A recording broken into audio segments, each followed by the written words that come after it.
మీకు తెలియదు అనుకుంటా ఉన్నారు. జిల్లా చేయడం మాత్రమే కాదు, మీకు మెడికల్ కాలేజు నర్సింగ్ కాలేజ్ చేయడం మాత్రమే కాదు, ఇదే గద్వాల తాలూకాలో సాగునీరు సమృద్ధిగా అందాలని చెప్పి ఇటు మొత్తం జిల్లాలో అటు గట్టు ఇటు తుమ్మిళ్ళ 2 లిఫ్ట్ ఇరిగేషన్ ప్రాజెక్టులకి శంకుస్థాపన చేసింది ఎవరు? మొదలు పెట్టింది ఎవరు?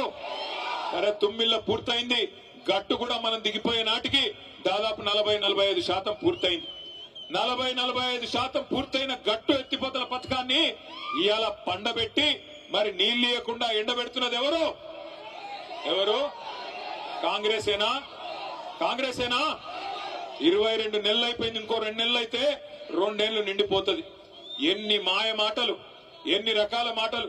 మరి ఇన్ని పనులు చేసి ఇవాళ గద్వాలకు మేము వస్తుంటే ఒక కాంగ్రెస్ నాయకుడు అడుగుతున్నాడు, ఏం ముఖం పెట్టుకొని వస్తున్నారు అని అడుగుతున్నాడు గద్వాలకి. మనకి ముఖం లేదా ఇడికి రానికే?